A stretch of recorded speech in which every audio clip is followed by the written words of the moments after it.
Hello बच्चों, चलिए प्रश्न को देखते हैं। प्रश्न है, किसी प्रक्रम में एक परमाणु के आदर्श गैस के 1 मोल के परिवर्तन को समीकरण PV की घात 3 बराबर स्थिरांक द्वारा व्यक्त किया जाता है। इस प्रक्रम की अवधि में गैस की उष्माधारिता होगी। तो प्रश्न को आगे हल करें उससे पहले जो प्रश्न की मुख्य अवधारणा है उस पर विचार किया जाए।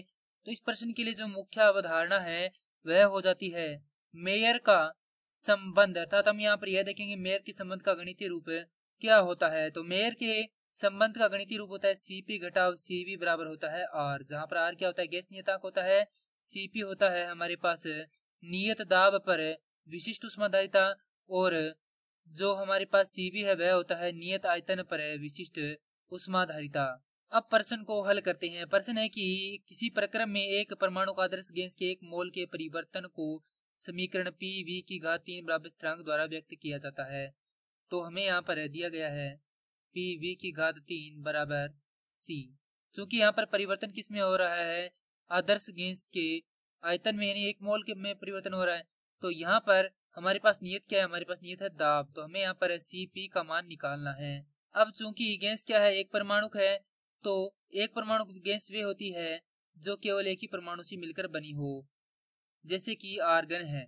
और यदि हम द्विपरमाणु के बारे में विचार करें, द्विपरमाणु होती है जैसे कि ऑक्सीजन गैस है, वह 2 परमाणुओं से मिलकर बनी होती है। अब हम क्या करते हैं, जैसा कि हम जानते हैं कि 1 मोल आदर्श गैस की परिवर्तन समीकरण होती है PV गामा बराबर C, जहां गामा क्या है, गामा है हमारे पास विशिष्ट उष्माधारिता, और गामा बराबर होता है Cp बटा में Cv।